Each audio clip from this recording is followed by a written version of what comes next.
Hi friends, welcome to my channel. I am Manas. आज आम देखिए कौन ना शिक्षण अभिवृद्धि कार्यक्रम अष्टम श्रेणी कौन ना ओडियार कार्यपद 1 विषय हूँ वृक्ष महात्मा। कविटर किए ना जगन्नाथ दास। देख कौन देखिए शिक्षण कार्य 1 देती आस तल कविताटी को आवृत्ति करवा और प्रश्न गुड़िकर उत्तर लिखा। ओके, तापर लेखक कौन लिखाई ना वृक्षलता महिमा की वर्णिबा सते जनसेवा परा जात है जगते।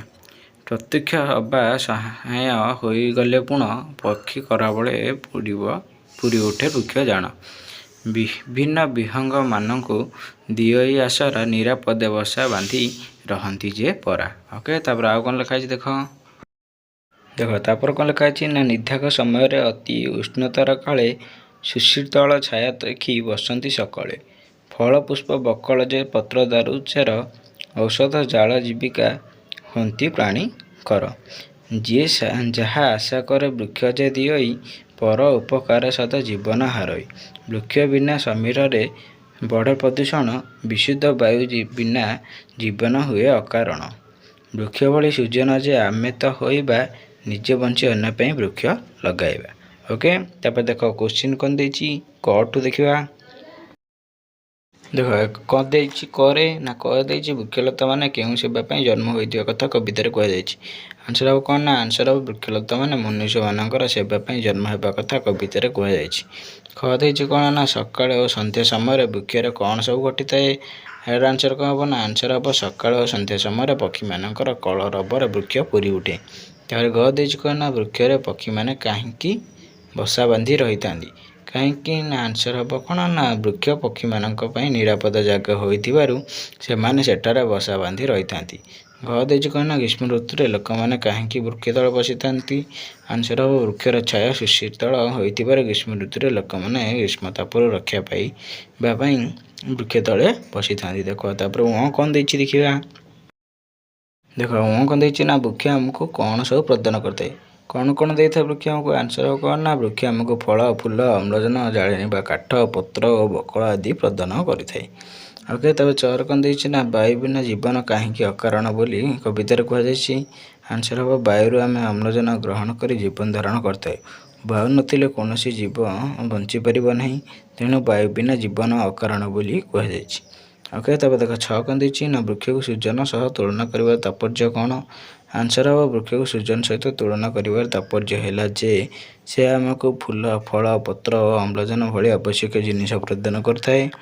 एवं कौन ना वृक्ष आमर विभिन्न कार्य लगी थाए। सृजन जेपरी अन्यर उपकार करे वृक्ष मत कौन से अन्यर उपकार करे।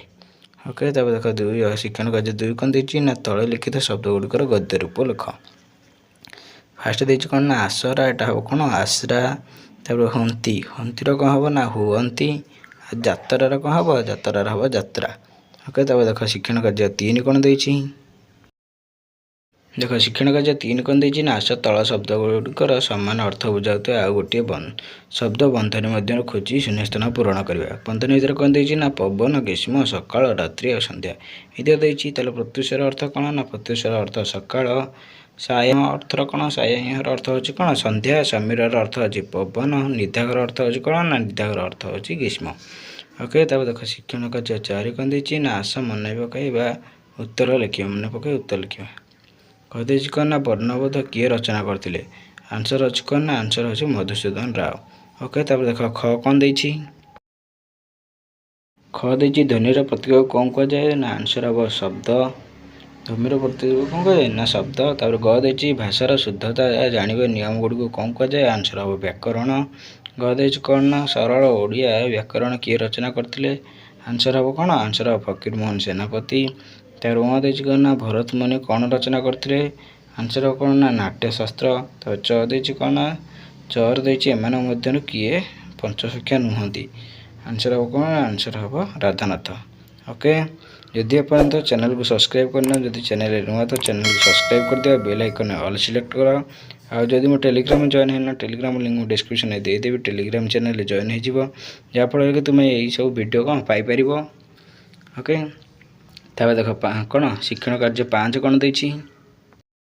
ଶିକ୍ଷଣ କାର୍ଯ୍ୟ 5 କ'ଣ ଦେଇଛି ନା କବିତାକୁ ପଢ଼ି ଗଛର ବିଭିନ୍ନ ଉପକାରିତା ଗୁଡ଼ିକ ତଳେ ଦିଆଯାଇଥିବା ଘରେ ଲେଖ। ଯେପରିକି 1 ଦେଇଛି ପକ୍ଷୀମାନଙ୍କ ଆଶ୍ରୟ ସ୍ଥାନ, ସେହିପରି ଅନ୍ୟ ଉପକାରିତା ଗୁଡ଼ିକୁ ଲେଖ। ତୁମ ଜୀବନରେ ସେହି ଗୁଣଗୁଡ଼ିକର ଆବଶ୍ୟକତା କିପରି ରହିଛି 50ଟି ଶବ୍ଦ ଲେଖ।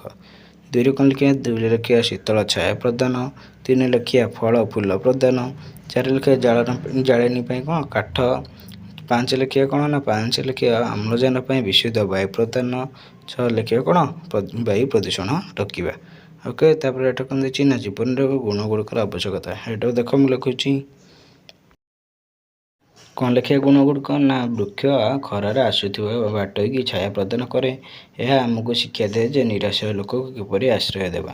ବୃକ୍ଷ ଆମକୁ ରହିବା ପାଇଁ ଘର କରିବାରେ ବ୍ୟବହାର କ'ଣ ବୃକ୍ଷ ଆମକୁ ରହିବା ପାଇଁ ଘର ବ୍ୟବହାର କରୁ। ଘର କରିବାରେ ବୃକ୍ଷ ଆମକୁ କ'ଣ ଖାଇବା ପାଇଁ ଖାଦ୍ୟ ଓ ବଞ୍ଚି ରହିବା ପାଇଁ ଅମ୍ଳଜାନ ଯୋଗାଇଥାଏ ଏବଂ ଜାଳେଣୀ ପାଇଁ ପତ୍ର ମଧ୍ୟ ଯୋଗାଇଥାଏ। ଓକେ, ବୃକ୍ଷରୁ ଆମେ ବିଭିନ୍ନ ପ୍ରକାରର ଔଷଧ ତିଆରି କରିଥାଉ। ସେଇଭଳିଆ ଆଉ ତୁମେ କିଛି ଜାଣିଥିବ ଲେଖିବ, ମନରୁ କିଛି ଲେଖିବ।